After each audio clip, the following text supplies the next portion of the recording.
हरे कृष्णा।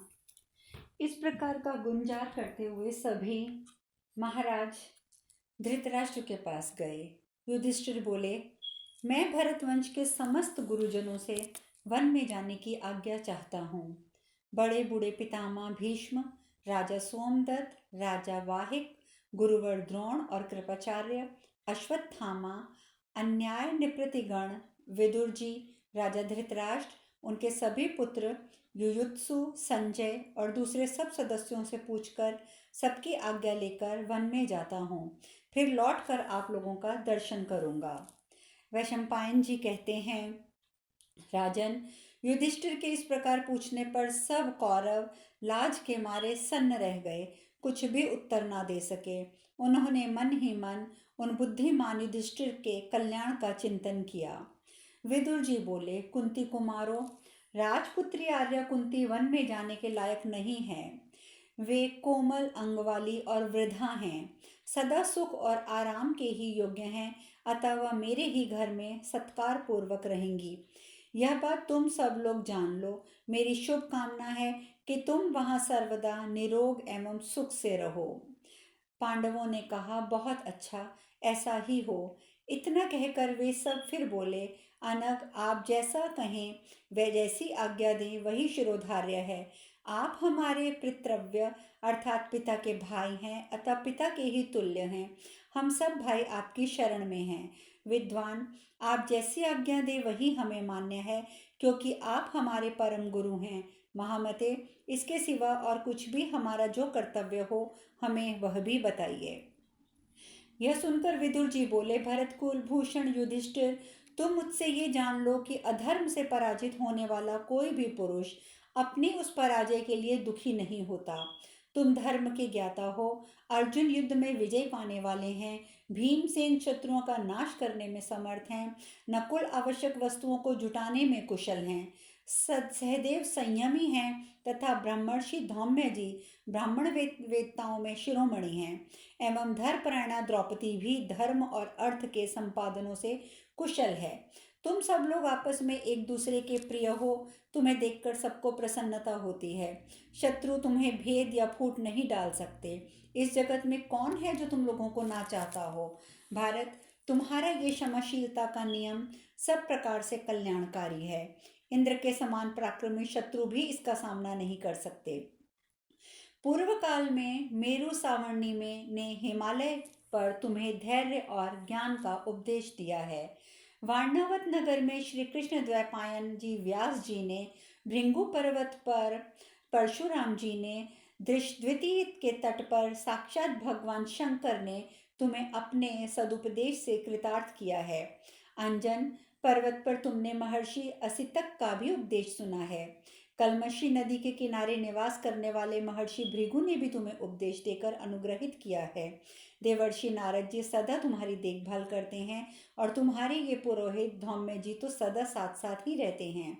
ऋषियों द्वारा सम्मानित उस परलोक विषय विज्ञान का तुम कभी त्याग ना करना। पांडुनंदन, तुम अपनी बुद्धि से इलानंदन पुरुवा को भी पराजित करते हो। शक्तियों के समस्त राजाओं तथा धर्म सेवन द्वारा ऋषियों को भी जीत लेते हो। तुम इंद्र से मन में विजय उत्साह प्राप्त करो। क्रोध को काबू में रखने का पाठ यमराज से सीखो। उदारता एवं दान में कुबेर का और संयम में वरुण का आदर्श ग्रहण करो। दूसरों के हित के लिए अपने आप को निछावर करना, सौम्य भाव, शीतलता तथा दूसरों को जीवन दान देना, इन सब बातों की शिक्षा तुम्हें जल से लेनी चाहिए। तुम भूमि से क्षमा, सूर्यमंडल से तेज, वायु से बल, संपूर्ण भूतों से अपनी संपत्ति प्राप्त करो। तुम्हें कभी कोई रोग ना हो, सदा मंगल ही मंगल दिखाई दे। कुशल पूर्वक वन से लौटने पर मैं तुम्हें फिर देखूंगा। युधिष्ठिर, आपत्ति काल में धर्म तथा अर्थ का संकट उपस्थित होने पर अथवा सभी कार्यों में समय समय पर करते रहने से उचित कर्तव्य का पालन करना है। कुंती नंदन, भारत, तुमसे आवश्यक बातें कर ली, तुम्हें कल्याण प्राप्त हो। जब वन में से कुशलता पूर्वक कृतार्थ होकर लौटोगे, तब यहाँ आने पर फिर मैं तुमसे मिलूंगा। तुम्हारे पहले के किसी दोष को कोई दूसरा ना जान ले, इसकी चेष्टा रखना। वैशंपायन जी कहते हैं, जन्मेजय, विदुर जी के ऐसा कहने पर सत्य पराक्रमी पांडुनंदन युधिष्ठिर, भीष्म और द्रोण को नमस्कार करके वहां से प्रस्थित हुए। इस प्रकार अनुद्यूत पर्व में युधिष्ठिर का वन को प्रस्थान विषयक 78वां अध्याय पूर्ण हुआ। वैशंपायन जी कहते हैं, युधिष्ठिर के प्रस्थान करने पर कृष्णा ने यशस्विनी कुंती के पास जाकर अत्यंत दुख से आतुर हो वन में जाने की आज्ञा मांगी। वहां जो दूसरी स्त्रियां बैठी थी उन सब की यथा योग्य वंदना करके सबसे गले मिलकर उसने वन में जाने की इच्छा प्रकट की। फिर तो पांडवों के अंतःपुर में महान आर्तनाद होने लगा। द्रौपदी को जाते देख कुंती देवी अत्यंत संतप्त हो उठी और शोकाकुल वाणी में बड़ी कठिनाई से वो सिर्फ इस प्रकार बोल पाई, बेटी, इस महान संकट को पाकर तुम्हें शोक नहीं करना चाहिए। तुम स्त्री के धर्मों को जानती हो, शील और सदाचार का पालन करने वाली हो। पवित्र मुस्कान वाली तुम मेरी बहू हो, इसीलिए पतियों के प्रति तुम्हारा क्या कर्तव्य है ये तुम्हें बताने की आवश्यकता मैं नहीं समझती। तुम सती स्त्रियों के सद्गुणों से संपन्न हो। तुम में पिता और पति दोनों के कुलों की शोभा बढ़ाने की क्षमता है और तुमने दोनों के कुलों की शोभा बढ़ाई है। निष्पाप द्रौपदी, ये कौरव बड़े भाग्यशाली हैं जिन्हें तुमने अपनी क्रोधाग्नि से जलाकर भस्म नहीं कर दिया। जाओ, तुम्हारा मार्ग विघ्न से रहित हो, मेरे किए हुए शुभ चिंतन से तुम्हारा अभ्युदय हो। जो बात अवश्य होने वाली है उसके होने पर साध्वी स्त्रियों के मन में व्याकुलता नहीं होती। तुम अपने श्रेष्ठ धर्म से सुरक्षित रहकर शीघ्र ही कल्याण प्राप्त करोगी। बेटी, वन में रहते हुए मेरे पुत्र सहदेव की तुम सदा देखभाल करना, जिससे ये परम बुद्धिमान सहदेव इस भारी संकट में पड़कर दुखी ना हो पाए। कुंती के ऐसा कहने पर नेत्रों से आंसू बहाती हुई द्रौपदी ने तथास्तु कहकर उनकी आज्ञा शिरोधार्य की। उस समय उसके शरीर पर एक ही वस्त्र था, उसका भी कुछ भाग रज से सना हुआ था और उसके सिर के बाल बिखरे हुए थे। इसी दशा में वह अंतःपुर से बाहर निकली। रोती बिलखती वन को जाती हुई द्रौपदी के पीछे पीछे कुंती भी दुख से व्याकुल हो कुछ दूर तक गई। इतने में ही उन्होंने अपने सभी पुत्रों को देखा जिनके वस्त्र और आभूषण उतार लिए गए थे। उनके सभी अंग मृग चर्म से ढके थे और लज्जावश नीचे मुख किए चले जा रहे थे। हर्ष में भरे हुए शत्रुओं ने उन्हें सब ओर से घेर रखा था और हितैषी सुहृद उनके लिए शोक कर रहे थे। इस अवस्था में उन सभी पुत्रों के निकट पहुंचकर कुंती के हृदय में अत्यंत वात्सल्य उमड़ आया। वे उन्हें हृदय से लगाकर शोकवश बहुत विलाप करती हुई बोली। कुंती देवी ने कहा, पुत्रों, तुम उत्तम धर्म का पालन करने वाले तथा सदाचार की मर्यादा से विभूषित हो। तुम्हें शुद्रता का अभाव है। तुम भगवान के सुदृढ़ भक्त और देवाराधना में सदा तत्पर रहने वाले हो, तो भी तुम्हारे ऊपर यह विपत्ति का पहाड़ टूट पड़ा है। विधाता का ये कैसा विपरीत विधान है। किसके अनिष्ट चिंतन से तुम्हारे ऊपर ये महान दुख आया है, यह बुद्धि से बार बार विचार करने पर भी मुझे कुछ सूझ नहीं पड़ता। यह मेरे ही भाग्य का दोष हो सकता है। तुम तो उत्तम गुणों से युक्त हो तथा तो भी अत्यंत दुख और कष्ट भोगने के लिए मैंने तुम्हें जन्म दिया है। इस प्रकार संपत्ति से वंचित होकर तुम वन के दुर्गम स्थानों पर कैसे रह सकोगे। वीर्य, धैर्य, बल, उत्साह और तेज से परिपुष्ट होते हुए भी तुम दुर्बल हो। यदि मैं ये जानती कि नगर में आने पर तुम्हें निश्चय ही वनवास का कष्ट भोगना पड़ेगा, तो महाराज पांडु के परलोकवासी हो जाने पर शतशृंगपुर से हस्तिनापुर कभी ना आती। मैं तो तुम्हारे तपस्वी एवं मेधावी पिता को ही धन्य मानती हूँ, जिन्होंने पुत्रों के दुख से दुखी होने का अवसर न पाकर स्वर्गलोक की अभिलाषा को ही प्रिय समझा। इसी प्रकार अतीन्द्रिय ज्ञान से संपन्न एवं परम गति को प्राप्त हुई कल्याणमयी इस धर्मज्ञा माद्री को भी मैं सर्वथा धन्य मानती हूँ, जिसने अपने अनुराग, उत्तम बुद्धि और सद्व्यवहार द्वारा मुझे भुलाकर जीवित रहने के लिए विवश कर दिया। मुझको और जीवन के प्रति प्रेरित कर मेरी इस आसक्ति को धिक्कार है, जिसके कारण मुझे ये महान क्लेश आज भोगना पड़ रहा है। पुत्रों, तुम सदाचारी और मेरे लिए प्राणों से अधिक प्यारे हो। मैंने बड़े कष्ट से तुम्हें पाया है, अतः तुम्हें छोड़कर अलग नहीं रहूंगी। मैं भी तुम्हारे साथ वन चलूंगी। हे कृष्ण, तुम मुझे क्यों छोड़कर चली जाती हो। यह प्राण धारण रूपी धर्म अनित्य है, एक न एक दिन इसका अंत होना निश्चित है। फिर भी विधाता न जाने क्यों प्रमादवश मेरे जीवन का भी शीघ्र ही अंत नहीं नियत कर देते। यदि तभी तो आयु मुझे छोड़कर नहीं जा रही है। हाँ, द्वारकावासी श्री कृष्ण, तुम कहाँ हो? बलराम जी के छोटे भैया, मुझको और इन श्रेष्ठ पांडवों को इस दुख से क्यों नहीं बचाते? प्रभु, तुम आदि से अंत से रहित हो। जो मनुष्य तुम्हारा निरंतर स्मरण करते हैं उन्हें तुम अवश्य संकट से बचाते हो। तुम्हारी ये विरध व्यथा कैसी हो रही है? ये मेरे पुत्र उत्तम धर्म महात्मा पुरुष के शील स्वभाव यश और पराक्रम का अनुसरण करने वाले हैं, अतः कष्ट भोगने के योग्य नहीं हैं। भगवान, इन पर तो दया करो। नीति के अर्थ को जानने वाले परम विद्वान भीष्म, द्रोणाचार्य और कृपाचार्य आदि के जो स्कूल के रक्षक हैं, उनके रहते हुए भी यह विपत्ति हम पर कैसे आ गई? हाँ महाराज पांडु, कहाँ हो? आज तुम्हारे श्रेष्ठ पुत्रों को शत्रुओं ने जुए में जीतकर वनवास दे दिया। तुम क्यों इनकी दुर्अवस्था की उपेक्षा कर रहे हो? माद्री नंदन सहदेव, तुम मुझे अपने शरीर से भी अधिक प्रिय हो। बेटा लौट आओ, कुपुत्र की भांति मेरा त्याग ना करो। तुम्हारे ये भाई यदि सत्य धर्म का पालन का आग्रह रखकर वन में जा रहे हैं तो जाएं, तुम यहीं रहकर मेरी रक्षा जनित धर्म का लाभ उठाओ। वैशंपायन जी कहते हैं, इस प्रकार विलाप करती हुई माता कुंती को अभिवादन एवं प्रणाम करके पांडव लोग दुखी होकर वन चले गए। विदुर जी शोकाकुल कुंती देवी को अपने अनेक प्रकार की युक्तियों द्वारा धीरज बंधाकर उन्हें अपने घर ले आए। उस समय वे स्वयं भी बहुत दुखी थे। तदंतर धर्मराज युधिष्ठिर जब वन की ओर प्रस्थित हुए तब उस नगर के समस्त निवासी दुख से आतुर हो उन्हें देखने के लिए महलों मकानों की छतों समस्त गोपुरों और वृक्षों पर चढ़ गए।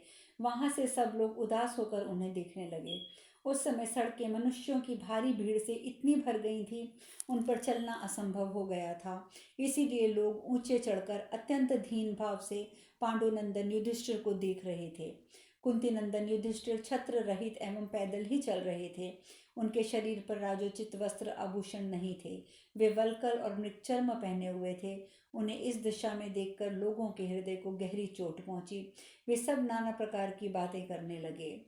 नगरवासी मनुष्य बोले, अहो, यात्रा करते समय जिनके पीछे विशाल चतुरंगिणी सेना चलती थी, आज वे ही राजा युधिष्ठिर इस प्रकार जा रहे हैं। उनके पीछे द्रौपदी के साथ केवल 4 भाई पांडव और पुरोहित चल रहे हैं, जिससे आज से पहले आकाशचारी प्राणी तक नहीं देख पाते थे, उसी द्रुपद कुमारी कृष्णा को अब सड़क पर चलने वाले साधारण लोग भी देख रहे हैं।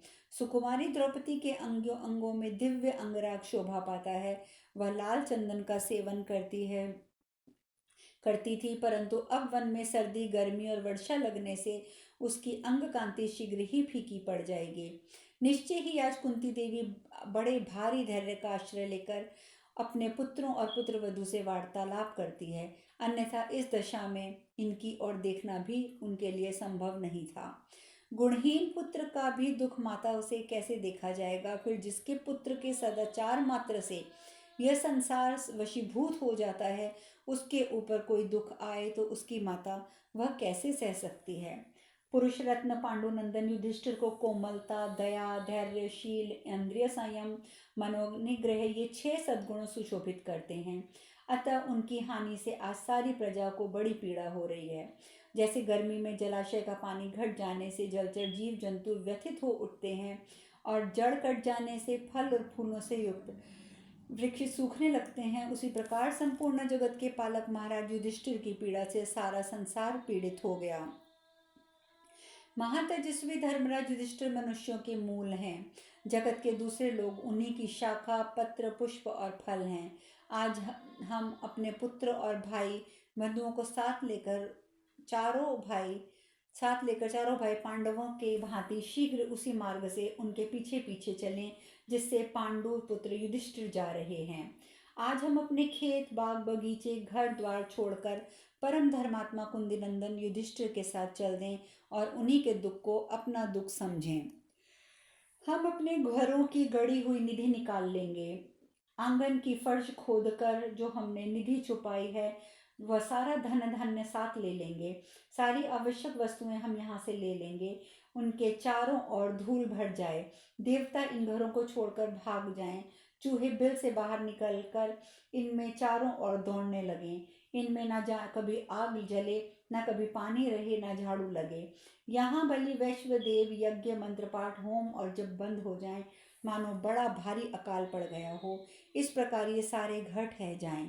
इनके टूटे बर्तन बिखर पड़े रहे हैं और हम सदा के लिए इन्हें छोड़ दें।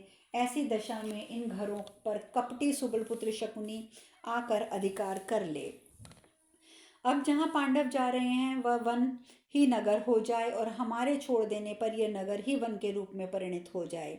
वन में हम लोगों के भय से सांप अपने बिल छोड़कर भाग जाएं, मृग और पक्षी जंगलों को छोड़ दें तथा हाथी और सिंह भी वहां से दूर चले जाएं।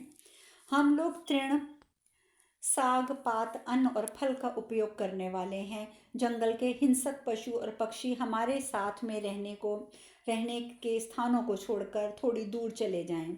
वे ऐसे स्थान का आश्रय ले लें जहां हम ना जाएं और वे उन स्थानों को छोड़ दें जिनका हम सेवन करें। हम लोग वन में कुंती पुत्रों के साथ बड़े सुख से रहेंगे। वैशंपायन जी कहते हैं, जन्मेजय, इस प्रकार भिन्न भिन्न मनुष्यों की कही हुई भांति भांति की बातें युधिष्ठिर महाराज ने सुनी। सुनकर भी उनके मन में कोई विकार नहीं आया। तदंतर चारों ओर महलों में रहने वाली ब्राह्मण, क्षत्रिय, वैश्य और शूद्रों की स्त्रियां अपने अपने भवनों की खिड़कियों के पर्दे हटाकर दीन पांडवों को देखने लगी। सब पांडवों ने मृग चर्म धारण कर रखा था। उनके साथ द्रौपदी भी पैदल चली जा रही थी। उसे उन स्त्रियों ने पहले कभी नहीं देखा था।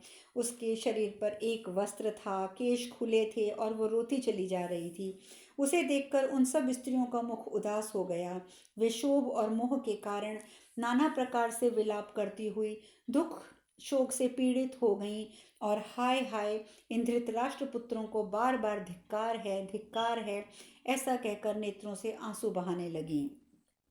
धृतराष्ट्र पुत्रों की स्त्रियां द्रौपदी के द्युत सभा में जाने और उसके वस्त्र खींचे जाने आदि का वृतांत सुनकर कौरवों की अत्यंत निंदा करते हुए फूट फूट कर रोने लगी और अपने मुखरविंद को हथेली में रखकर बहुत देर तक गहरी चिंता में डूबी रहीं। उस समय अपने पुत्रों के अन्याय का चिंतन करके राजा धृतराष्ट्र भी उद्विग्न हो उठे। उन्हें तनिक भी शांति नहीं मिली। शेष कथा कल। हरे कृष्णा।